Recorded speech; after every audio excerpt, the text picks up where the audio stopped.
Well, it is as tight as Bonnie Blue.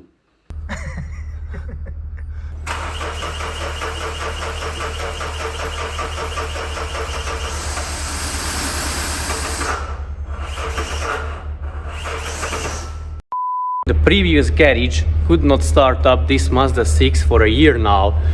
Has to be told that they weren't trying to start it up constantly, continuously, 8 hours a day for a year, but it was set from last year August in a workshop and they couldn't figure it out what is wrong with it or what was wrong with it.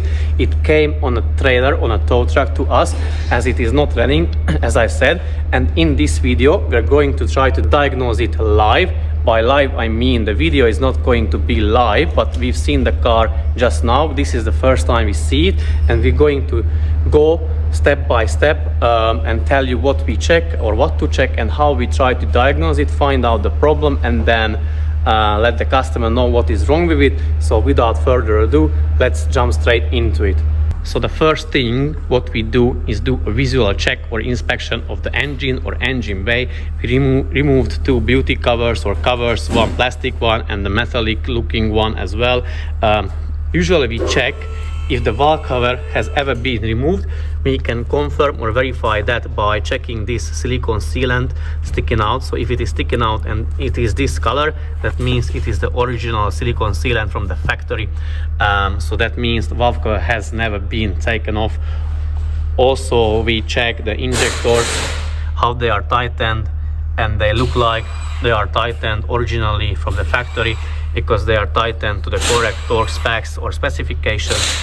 They are not over tightened. What we can see also is that the valve cover, the top of the valve cover is a tiny bit wet. That can be easily because someone, as they filled up the engine with oil, they misfilled it or mispoured it and then ended up on the top of the valve cover. Further we check the clamp on the coolant hose, which is going to the intake manifold, or better said to the throttle body or intake shutter valve, and we're checking the clamp.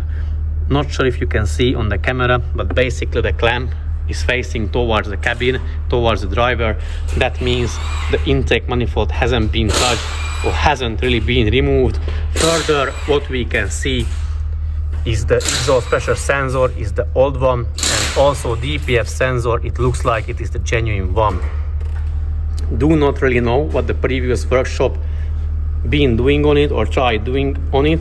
Probably we can see this clamp is moved a tiny bit up on the pipe, on the rubber hose. So we think they removed the pipe or the hose because they suspected the car has a fuel issue or fueling issue, and that's why it's not starting. So that's what they checked, we believe. Also we are going to check the fluid level, the coolant fluid level or coolant level in the expansion tank, and unfortunately it is non-existent. So there is no coolant in the expansion tank, which is not a good sign. It's not looking really good. And the next one what we check is the oil level. So I'm gonna ask them to check the oil level.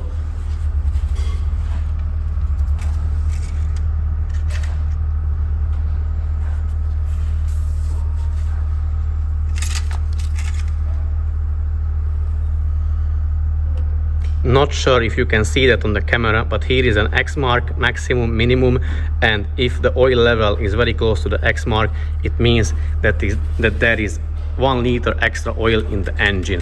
Then asked me to tell you why it may have or it can have more oil than someone actually poured in. Basically it is because of the DPF, or better said DPF regions or regenerations. How that happens: every time the DPF is doing the regen, it needs to get up to the temperature of around 650 to 700 degrees of Celsius. How it achieves it: basically injectors are injecting extra fuel to the exhaust, in the exhaust stroke to the combustion chamber, in order to get the DPF up to temps. And if let's say if the DPF region is interrupted, basically it will do 2 regions instead of 1, so that double the amount of the fuel being injected to the combustion chamber, and it ends up in the oil pan. In the oil, it dilutes the oil, how it gets past the piston rings and flows down to the oil pan. So that's, guys, how you can have more oil in the engine. The next step is we're going to verify the customer complaint. So we try to start the engine, the car, see if it starts or not, and after that we're going to check for fault codes if it has any. We are going to try to start it and let's see what happens.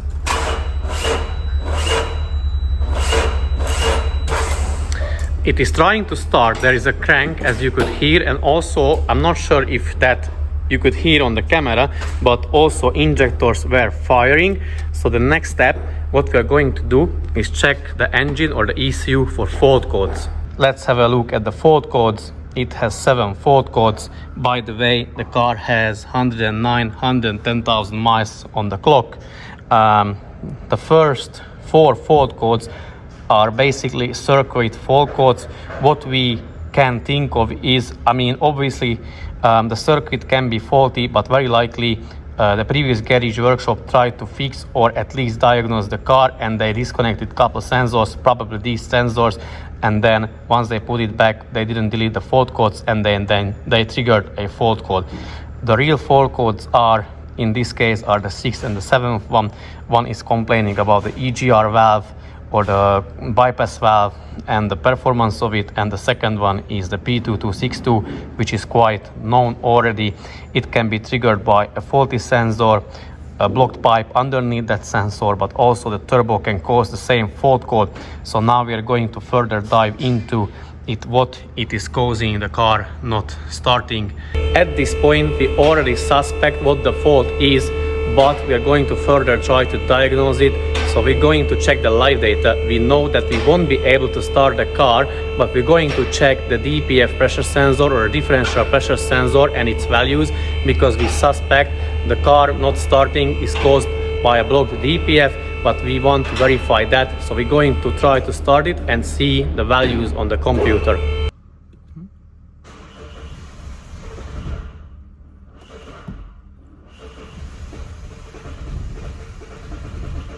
As you could see, guys, the engine or the differential pressure sensor had huge numbers, 90 kilopascals. When it is clean, when the DPF is clean and free flowing of air or exhaust gases, usually it has a pressure, differential pressure of 0.3 kilopascals. As I said, it was 90. So the reason why we suspected blocked DPF, because we seen that the intake manifold was not removed and also oil level was high, diluted very likely by fuel. So that's why we suspected it. Now we will want to start the car or try to start the car. So you will see that how we are going to try to start it. So how we will try to start it, basically we removed the temperature sensor from the DPF to let the exhaust gases out or have a route where they can escape from the DPF. Here it is. This is the one from the car and this is another one. As you can see, this one is black and sooty, but this is on top of that is oily, or like it looks like there is something on the temperature sensor, and I'm going to ask then to tell you guys why it is that. So if you look closer, it looks like it's burned oil. So we still strongly suspect we've got a blocked DPF, but why we have burned oil on the temperature sensor after the turbo and before the DPF? So somehow we have oil going into the DPF, which is no circumstances good. So at this point we still think something causing the DPF to get blocked, and at this point the oil we think is coming from the turbo. So let's start the car. Let's try to start the car and see if our theory is correct.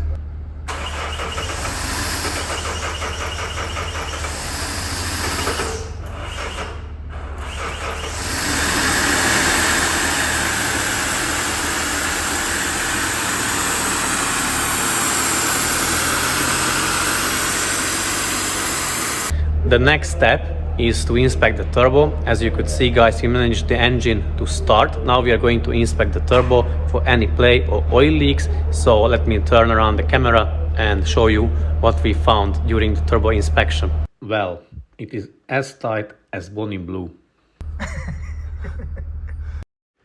Also, as you can see, the small turbine wheel is damaged. And unfortunately, it is not only damaged, but it is also seized as well. So it is not looking good at all. As you could see, the small turbine wheel is completely seized and flooded with oil, so there is oil puddle in the turbo housing. The big turbine wheel has quite a lot of play. So basically, the turbo is gone, it is knackered. Well, what it could have caused or what may have happened, let me try to explain you that or give you a little insight of it. Basically, there are two scenarios or possibilities. So what we know so far, the DPF is blocked. The DPF is getting blocked for a reason. What the reason is, basically the combustion is not perfect. What does that mean? That the air-fuel ratio is not perfect. So what can throw that out of balance? Basically, on these engines, especially on the 2.2 Skyactiv diesels, there are four things which can affect the air-fuel ratio or the combustion, how perfect that is. First one is carbon buildup inside the intake ports, basically not letting enough air getting to the engine. The engine is getting too much fuel, it is ending up in unburned fuel, clogging the DPF. That's one. The second one, exhaust camshaft, not opening the exhaust valves. Again, air cannot get out, air cannot get in, then it is again too much fuel, end up in unburned fuel, clogging the DPF. The third one is injectors, if they are overfueling, again too much fuel, same as the first two. And the fourth one is the turbo, if it is leaking oil, so it can feed the engine from the intake side as well with oil, and also straight from the exhaust side of the turbo straight away to the DPF, and then blocking it or clogging it with oil ends up in clogged DPF. Only thing that we do not know or we are not sure of is what happened first. So if the DPF got blocked because of camshaft, worn camshaft, blocked intake bits, also intake ports and intake manifold, or bad injectors, or if the turbo made it blocked. So if the turbo made it blocked, the turbo could have gotten bad or knackered, because if the engine did not have sufficient or enough oil pressure, basically the bearings could have gone wrong, ending up in leaking or leaky turbo with oil. So that could have damaged or clog up the DPF. If the DPF got blocked from the carbon buildup and etc., the back pressure could have damaged the turbo, and then it started leaking oil to the engine, and again double blocked the DPF. Well, now comes the $1 million question: what is the repair procedure on that and how much it would cost? I can tell you quite upfront, it will cost roughly arm and leg, or maybe 2 arms and 2 legs. It is somewhat or partial engine rebuild, maybe a full engine rebuild. Why is that? DPF needs cleaning, turbo needs replacement, carbon cleaning, but if we are there, we may just drop the engine. Obviously, exhaust camshaft needs inspection. If it is worn, that needs replacement. Engine is also dirty, so it may benefit from cleaning. If we are there, we can change timing chain. Also, I would inspect personally the oil strainer if it is blocked. At the moment, we cannot test the engine or diagnose it for oil pressure, because it will have low oil pressure for the fact it has too much fuel, and also the turbo is leaking oil, and also we probably wouldn't be even able to get it up to temperature when we can test the oil pressure. So we can't do that. So inspecting the strainer, if it's blocked, change it. Also check the bearings. So yeah, the thing which is left to do is to get back to the customer, contact him, quote the job, price the job up, and then wait for his decision. If there will be part 2, then he agreed to the repairs. If there won't be part 2, basically he either didn't agree for the repairs, or we didn't have enough time to record it. But thank you very much for watching, guys. See you very soon in the next video. Take care and bye bye.